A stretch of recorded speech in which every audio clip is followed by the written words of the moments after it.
सारिका चल पटपट हे पैशाचा हिशोब दे. कसले पैसे? अगं तुला दर महिन्याला 10,000 देतोय ना, ते कुठं खर्च होत्यात, किती वाजत्यात त्यात? काय वाचतात? सगळं खर्च होतात आणि हा मग त्याचा हिशोब दे. 1,000 रुपयाची बिस्शी भरती. तू नाही मी भरतोय. होय काय? एसीचा हप्ता 1,000 रुपये. ते माझ्या अकाउंट मधून कट होते. 700 रुपये भाजी, 1,300 रुपये दूध. हा 2,000 झाले. धुणं भांडीवालीला 1,500 रुपये. जास्त सांगत नाही. बरं ठीक आहे 3,500 झाले. पुढे 1-2 हजार पोरांचा खर्च आणि 500 रुपये घराचाच खर्च होतात. अजून 4,000चा हिशोब सांग. म्हणजे अजून 4,000 बाकी राहायला लागलं. 1,000 पोरांचं क्लास फी. सारिका पोरांची फी तर मीच भरतोय का? अहो मग ते उरलेले 4,000 घरात पण खर्चून जातात. तेच विचार लागलोय कुठं खर्च होत्यात. असं का शंकेच्या नजरेने बघायला लागलाय?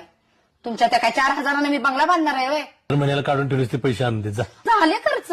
जा जा जा घेऊन ये जा. काय 4,000 रुपये काढले कुठं करोडो रुपये साठवून मला दिल्यागत सांगा लागल्यात. जा. हे घ्या पैसे. किती आहेत? 15,000 आहेत. एवढं पैसे काढले? आता मला द्या की थोडं.